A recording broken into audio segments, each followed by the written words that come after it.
Eh bien, vous savez, aujourd'hui, je voudrais vous parler d'un sujet important. C'est celui des comment passer d'un simple chrétien ou un visiteur d'église les dimanches à un vrai adorateur. C'est tout un défi, mais un défi qui est possible grâce à Jésus. Je me base sur les textes de Jean chapitre 4, du 7e verset jusqu'au 29e verset. Je vous rappelle tout de suite les contextes.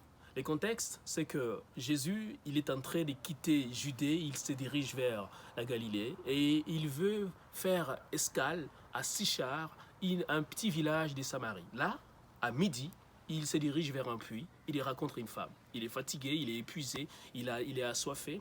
Et quand il arrive à ces puits-là, il trouve une femme qui est de Samarie. Il demande à cette femme si cette femme peut lui donner de l'eau. Et de là, l'échange s'engage.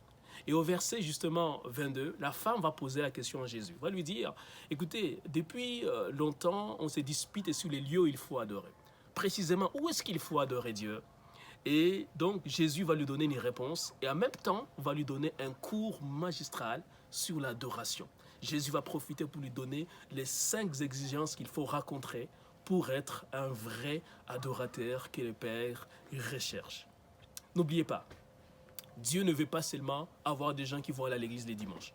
Dieu cherche des vrais adorateurs. Mais comment devenir un vrai adorateur? La première condition, il faut rencontrer Jésus. Vous ne pouvez pas devenir un vrai adorateur tant aussi longtemps que vous n'avez pas rencontré Jésus. La femme de Samarie, lorsqu'elle a rencontré Jésus, elle a rencontré comme d'abord celui qui est capable d'étancher la soif. Parce qu'il a dit, Jésus lui a dit, moi je suis capable de te donner de l'eau, mais de l'eau qui va couler jusque dans l'éternité. La femme de Samarie a rencontré aussi Jésus comme étant le Messie. Il a dit, oui, je sais qu'on nous avait dit qu'il y aura un Messie qui viendra. Jésus lui dit, mais je suis ce Messie-là. Il est le sauveur. En tant que sauveur, il vous sauve de vos péchés. Il vous sauve de toutes les choses qui vous tiennent captifs, de toutes les choses qui vous tiennent éloignés de lui. La première condition donc, il faut rencontrer Jésus. La deuxième condition, il faut pouvoir adorer Dieu comme le Père. Il faut avoir une relation de Dieu comme Père. Vous savez, la plupart des gens dans ce monde, la plupart des enfants de Dieu même, qui ont grandi sans papa à la maison, lorsqu'ils deviennent même des chrétiens, malheureusement, ils ont une mauvaise image de Dieu. Ils voient Dieu comme quelqu'un qui est très loin, seulement qui est préoccupé par sa sainteté, qui est par amour. Mais Jésus dit non, non, non, non, ce n'est pas cette image que vous devez avoir de Dieu. Dieu est votre Père.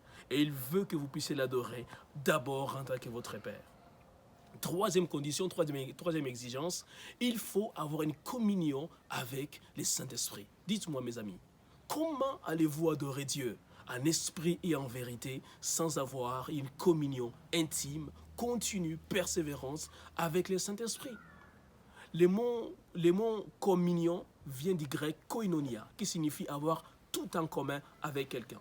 Et c'est une chose qu'il faut avoir en commun avec le Saint-Esprit, c'est sa sainteté. Dieu veut un peuple saint, un peuple qui va l'adorer véritablement dans toute la sainteté. Quatrième exigence, il faut absolument connaître la parole de Dieu.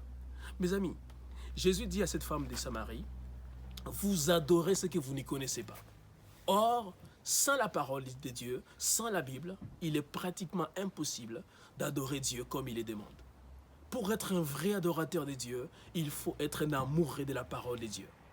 C'est dans la parole que l'on va trouver des images, des grands hommes de Dieu qui ont adoré Dieu véritablement en esprit et en vérité. Pensez par exemple à Daniel chapitre 10.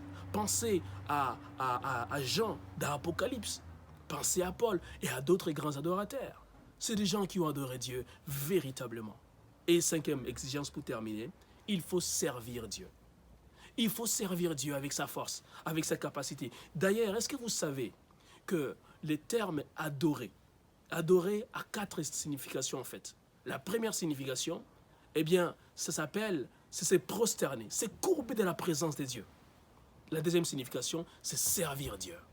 Et Dieu se cherche des gens, non pas seulement qui vont aller à l'église les dimanches, mais surtout des gens qui vont l'adorer, qui vont le servir. Les servir avec leur force, avec leur argent, avec leur temps, qui vont les servir de tout leur cœur. Plus que jamais, c'est le temps, durant ce moment de confinement, de servir Dieu. Parce que Dieu se cherche des vrais adorateurs. Restez branchés, connectés à Camille Ministries. Continuez à lire ce que nous publions, des articles. et je vous garantis que le Seigneur ne manquera pas de vous bénir, mais surtout partagez la vidéo. Ici Emmanuel Kambi, ce fut un plaisir de vous servir et à très bientôt.